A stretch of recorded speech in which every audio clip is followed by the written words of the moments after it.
வணக்கம்.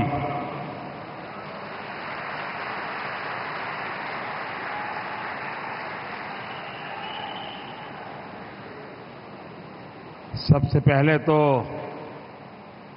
मैं आप सबकी क्षमा मांगता हूं क्योंकि मुझे आने में देर हुई और आपको काफी इंतजार करना पड़ा. मैं सुबह दिल्ली से तो समय पर निकला था, लेकिन अनेक कार्यक्रम करते करते हर कोई 5-10 मिनट ज्यादा ले लेता है, तो उसी का परिणाम है कि जो लास्ट वाला होता है उसको सजा हो जाती है. तो मैं फिर भी देर से आने के लिए आप सबकी क्षमा चाहता हूं. साथियों, टेक्नोलॉजी और इनोवेशन की फील्ड के इतने सारे माइंड्स के बीच आना, ये अपने आप में एक बहुत सुखद अनुभव है. मुझे ऐसा लग रहा है जैसे कि मैं भविष्य को गढ़ने वाली किसी लेबोरेटरी में आया हूं.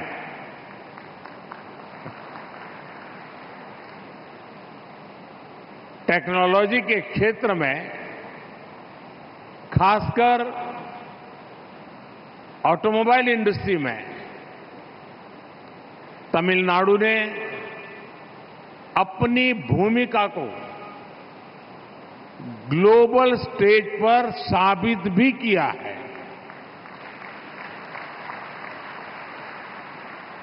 मुझे खुशी है कि आपने इस इवेंट को भी क्रिएटिंग द फ्यूचर ये नाम दिया है. Creating the future digital mobility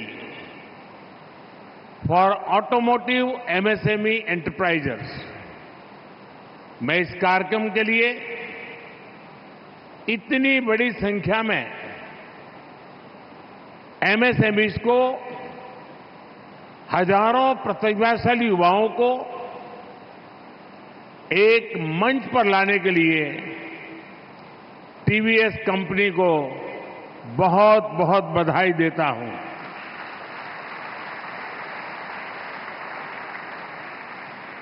मुझे विश्वास है इस प्लेटफॉर्म से ऑटोमोबाइल इंडस्ट्री के साथ साथ विकसित भारत के निर्माण को भी गति मिलेगी. मैं समझता हूं कि साइमल्टेनियस इंटरप्रिटेशन चल रहा है ना. साथियों, आप सब जानते हैं कि हमारी कुल जीडीपी का 7% हिस्सा देश की ऑटोमोबाइल इंडस्ट्री से आता है. जीडीपी में 7% भागीदारी यानी अर्थव्यवस्था का एक बहुत बड़ा हिस्सा. इसलिए ऑटोमोबाइल केवल रोड पर ही रफ्तार नहीं देते, ऑटोमोबाइल इंडस्ट्री से देश की अर्थव्यवस्था को, देश की प्रगति को भी उतनी ही रफ्तार मिलती है. मैन्युफैक्चरिंग और इनोवेशन को बढ़ावा देने में भी ऑटोमोबाइल इंडस्ट्री का रोल बहुत अहम है. साथियों, जो योगदान ऑटोमोबाइल इंडस्ट्री का देश की इकोनॉमी में है, वही भूमिका एमएसएमईज की इस इंडस्ट्री के लिए है. भारत में हर साल 45 लाख कार उसका प्रोडक्शन होता है. भारत में करीब 2 crore two wheeler, 10 lakh commercial vehicle और 8.5 लाख 3 व्हीलर्स भी बनाए जाते हैं।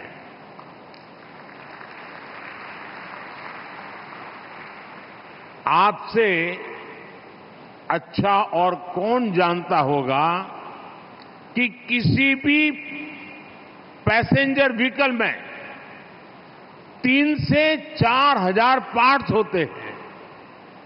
यानी हर दिन ऐसे वाहनों को बनाने के लिए लाखों पार्ट्स की जरूरत पड़ती है और इस सप्लाई का बहुत बड़ा जिम्मा हमारी लाखों एमएसएमई ही उठाती है। इनमें से ज्यादातर टियर 1 और टियर 2 शहरों में है।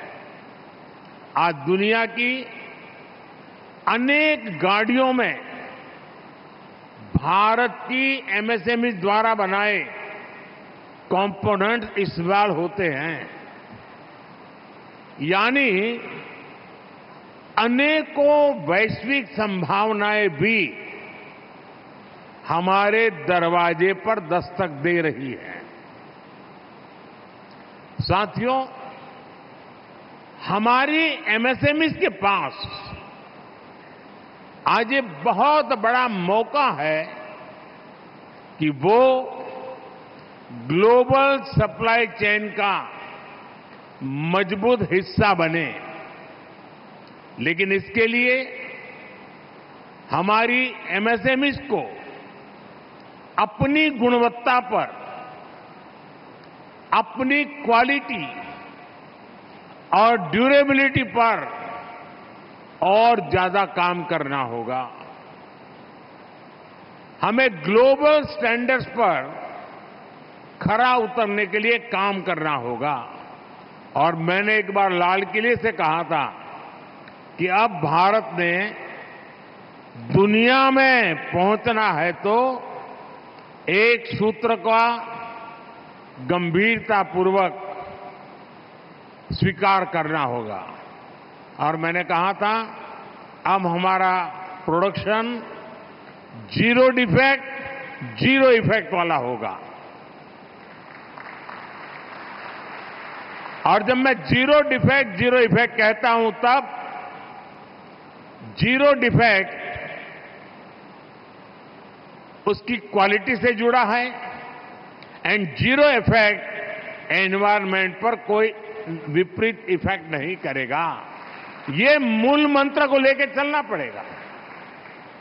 साथियों, digital mobility for automotive MSME entrepreneur से देश के लघु उद्योगों को नई दिशा मिलेगी, भविष्य के लिए तैयार होने में मदद मिलेगी।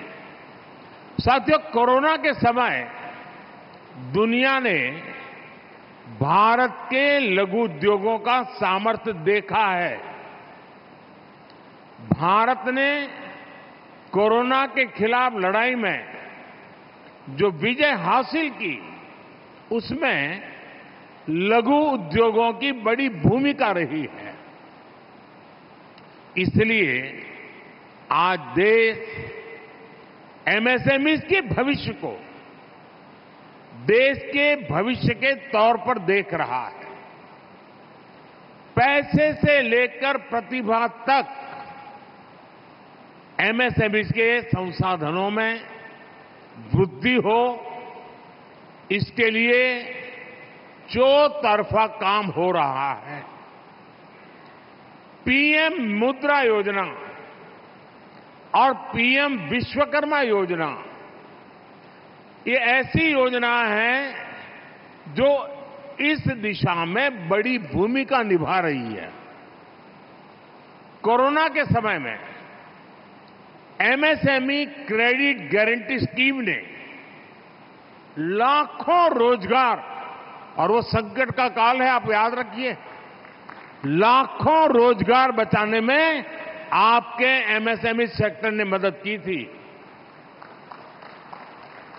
साथियों, आज हर सेक्टर से जुड़ी एमएसएमईज के लिए सस्ते लोन और वर्किंग कैपिटल की सुविधा सुनिश्चित की जा रही है। संसाधन बढ़ने से उनकी सोच का भी विस्तार हो रहा है। हमारे लघु उद्योग नए नए क्षेत्रों में इनोवेशंस भी और उस पर भी जितना ज्यादा हम अपग्रेड करते हैं, जितना ज्यादा ध्यान दे रहे हैं, वो हमें और सशक्त करेगा। हमारी सरकार इस दौर में एमएसएमईज को नई टेक्नोलॉजी और नए स्किल्स की जरूरत का भी ध्यान रख रही है। इसके लिए विशेष स्किल डेवलपमेंट प्रोग्राम चल रहे हैं, ट्रेनिंग संस्थान चलाए जा रहे हैं। पहले हमारे यहां स्किल डेवलपमेंट एक रूटीन काम माना जाता था। जब से आपने मुझे सेवा करने का मौका दिया, मैंने स्किल डेवलपमेंट की अलग मिनिस्ट्री बना दी है और मेरी पूरी समझ है कि भावी गढ़ने में स्किल की बहुत बड़ी भूमिका होती है और इसलिए आधुनिक से आधुनिक और निरंतर अपग्रेड होने वाली स्किल्ड यूनिवर्सिटीज हमारे यहां बहुत आवश्यक है। साथियों, सरकार आज जिस तरह ईवीज को बढ़ावा दे रही है, उससे भी एमएसएमई सेक्टर के लिए नए अवसर बन रहे हैं। मेरा तो यहां मौजूद सभी लघु उद्यमियों से आग्रह है कि आप ईवी की बढ़ती मांग के हिसाब से अपना सामर्थ्य भी बढ़ाइए। और आपको पता होगा, भारत सरकार ने अभी रूफटॉप सोलार की एक बहुत बड़ी पॉलिसी लाए है और ये रूफटॉप सोलार बहुत बड़ी मात्रा में हर परिवार को आर्थिक मदद, 300 यूनिट तक बिजली मुफ्त और अतिरिक्त बिजली खरीदना, ऐसा एक पैकेज है। और शुरू में 1 करोड़ घर, उसके लिए हमने लक्ष्य निर्धारित किया है और हमारी कल्पना है कि इसके कारण जो ई व्हीकल्स हैं, उनका चार्जिंग स्टेशन उसके अपने घर में ही बन जाएगा, रूफटॉप सोलार से ही चलेगा, यानी उसका ट्रांसपोर्टेशन कॉस्ट 0 होने वाला है और ये आप लोगों के लिए बहुत बड़ा अवसर लेके आ रहा है। साथियों, सरकार ने ऑटो और ऑटो कंपोनेंट्स के लिए करीब 26,000 करोड़ रुपए की पीएलआई स्कीम बनाई है। ये स्कीम मैन्युफैक्चरिंग के साथ साथ हाइड्रोजन व्हीकल्स को भी बढ़ावा दे रही है। इसकी मदद से हमने 100 से ज्यादा एडवांस ऑटोमेटिव टेक्नोलॉजीज को भी बढ़ावा दिया है। जब देश में नई टेक्नोलॉजीज आएगी तो नई टेक्नोलॉजी से जुड़ा ग्लोबल इन्वेस्टमेंट भी आने वाला है। ये भी हमारी एमएसएमईज के लिए एक बहुत बड़ा अवसर है। इसलिए ये सही समय है कि हमारी एमएसएमईज क्षमताओं का विस्तार करें, नए क्षेत्रों में काम करना शुरू करें। साथियों, जहां संभावनाएं होती हैं, वहां चुनौतियां भी होती है। आज digitalisation, electrification, alternative fuel vehicles और मार्केट डिमांड फ्लक्चुएशंस जैसी कई चुनौतियां एमएसएमईज के सामने है। सही समय पर और सही दिशा में सही कदम उठाकर हम इन चुनौतियों को अवसरों में बदल सकते हैं। इसके लिए खुद को अपग्रेड करने की जरूरत है। इसके साथ ही एमएसएमईज का फॉर्मलाइजेशन भी एक बड़ी चुनौती है। हमारी सरकार ने इस दिशा में कई कदम उठाए हैं। हमने एमएसएमईज की परिभाषा को भी बदला है। इस फैसले के बाद एमएसएमईज की ग्रोथ के रास्ते साफ हुए हैं। साथियों, विकसित भारत बनाने के लिए भारत सरकार अपनी हर इंडस्ट्री के साथ कंधे से कंधा मिलाकर खड़ी है। पहले इंडस्ट्री हो या इंडिविजुअल, छोटी सी छोटी बात के लिए सरकारी दफ्तरों के चक्कर काटने पड़ते थे, लेकिन आज सरकार हर सेक्टर की समस्याओं का समाधान कर रही है। बीते वर्षों में हमने 40,000 से ज्यादा, मोर देन 40,000 कंप्लायंसेस समाप्त किए हैं। हमने बिजनेस से जुड़ी अनेकों छोटी छोटी भूलों को डीक्रिमिनलाइज भी किया है। वरना आपको आश्चर्य होगा, हमारे देश में ऐसे कानून थे कि अगर आपकी फैक्ट्री में टॉयलेट को 6 महीने में एक बार कलर नहीं किया तो आपको जेल भेजते थे। ये सब मैंने निकाला और इसको निकालने में 75 साल गए देश के। साथियों, नई लॉजिस्टिक पॉलिसी हो, जीएसटी हो, इन सभी से ऑटोमोबाइल इंडस्ट्री के लघु उद्योगों को भी मदद मिली है। सरकार ने पीएम गति शक्ति नेशनल मास्टर प्लान बनाकर भारत में इंफ्रास्ट्रक्चर डेवलपमेंट को एक दिशा दी है। पीएम गति शक्ति में 1,500 से ज्यादा लेयर्स में डेटा प्रोसेस करके भविष्य का इंफ्रास्ट्रक्चर बनाया जा रहा है। इससे मल्टी मॉडल कनेक्टिविटी को बहुत बड़ी शक्ति मिलने जा रही है। हम हर इंडस्ट्री के लिए सपोर्ट मैकेनिज्म को भी विकसित करने के पर बल दे रहे हैं।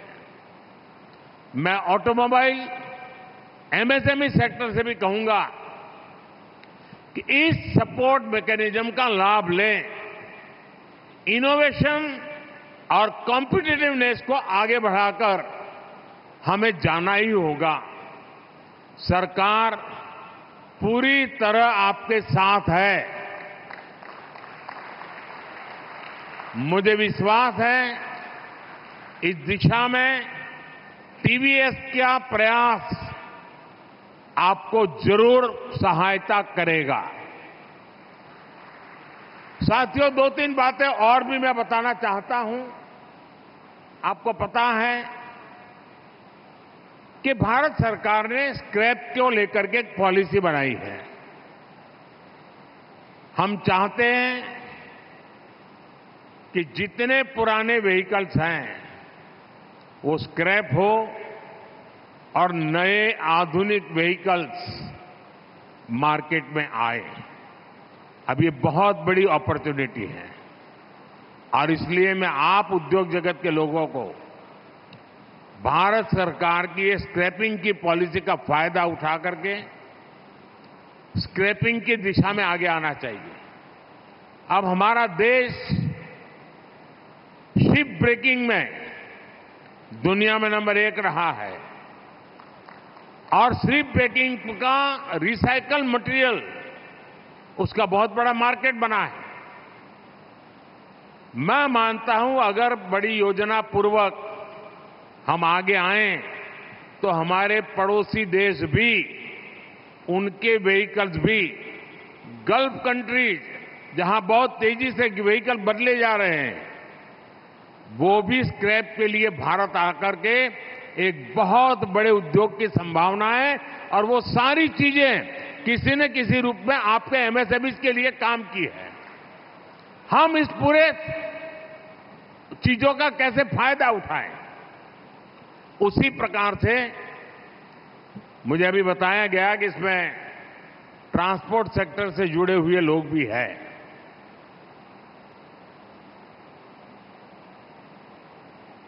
मैं कोई भी चीज जब सोचता हूं तो मैं उसकी पूर्णता के आधार पर सोचने की आदत रखता हूं। अगर मैं मोबिलिटी की चर्चा करूंगा, ट्रांसपोर्ट की चर्चा करूंगा, लेकिन मैं मेरे ड्राइवर की चर्चा नहीं करूंगा, उसकी चिंता नहीं करूंगा, तो मेरा काम बहुत अधूरा है। और इसलिए आपने कुछ दिन पहले आपने शायद अखबार में पढ़ा होगा, हमें पायलट प्रोजेक्ट के रूप में हम 1000 प्लेसेस, सेंटर्स मेन हाईवेज पर अभी बनाने वाले हैं, जिसमें ड्राइवर्स के लिए सारी सुविधाएं उपलब्ध होगी